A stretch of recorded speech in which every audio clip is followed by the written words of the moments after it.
Psalm 6, verse 5, which recall that's the English numbering. The Greek numbering is verse 6. They're one off. In the prior two verses, we saw the psalmist petition his Lord to save and rescue him from his distress, to intervene in light of his mercies. And now we're going to see another reason why the psalmist wants him to rescue him. Hati uk esten into thanato, ha mnemenuon su, inde to hade, tis ex homologesetai soi. Let's begin with this first clause. We have the hati, which is pointing back to the prior verses to say, this is why, because. Why do I want you to rescue me? Because. Then we have a negation here, uk esten, there is not. And then we have into here, hold that thought. This is specifying a realm, a location, and it's the realm of death, thanatos here. So in the realm of death, or in death, there is not. So we're waiting to find out what that is, who's not in the realm of death. And we have a substantival participle. Notice the article here, the omega nu ending. This is from mnemenuo, which is not easy to pronounce. This is a nominative singular masculine present active participle. This word means to remember. And so there's not anyone in death who remembers you, or one who remembers you. Notice it's very personal. That's because they're dead. So if you're in the realm of the dead, if you're dead, you're not actively remembering the Lord and his mercies. And then we have a nice parallelism here. So notice we have the in plus the to that parallels that. So we have another realm, if you will, another location.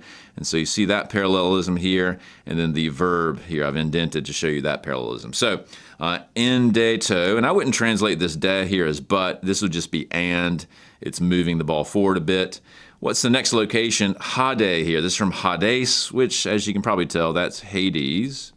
And it's translating, and it is the stereotypical translation for Sheol, that very famous realm of the dead in the Hebrew Bible. So in Hades, or in the realm of the dead, tis, you have the interrogative, who, and it matches up with the question mark.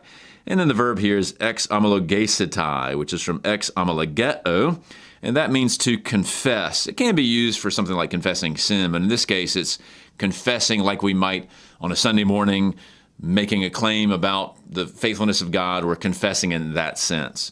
And notice with that setai ending, this is a third singular future middle indicative. It's going to typically take the middle in the future. So who will confess you in Hades? Why? Because you're dead.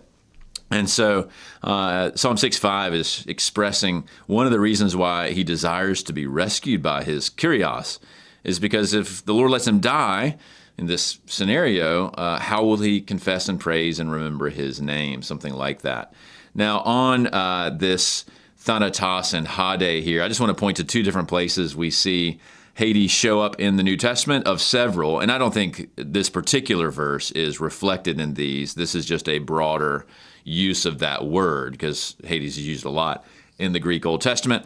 And so just to flesh things out a bit, though, Luke 16:23, this is the parable of the rich man and Lazarus. When the rich man dies, he is into Hade, which is exactly what we see here. But again, I don't think there's a direct connection. It's just a conceptual connection.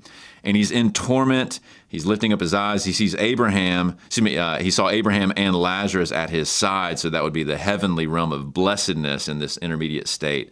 And so clearly the rich man, when he is in Hades, is certainly not confessing positive things about the Lord. In fact, according to Jesus' parable, he's trying to get the Lord to get him out of there, or maybe at least let Lazarus give him some water because he's still wanting to push him around.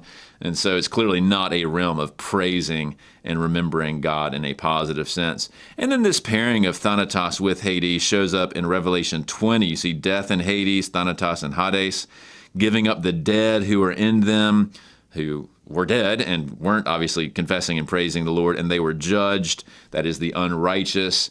And so death and Hades being this realm where the spirits of the unrighteous or the souls of the unrighteous are kept until the future bodily resurrection of both the righteous and the unrighteous. And then Revelation goes on to say that there's a second death, that is the true final death, after this, in a certain sense, intermediate period in Hades. And so you see that pairing there show up once again in Revelation. So pretty interesting stuff in Psalm 6 and how it might connect forward, at least theologically, to the New Testament.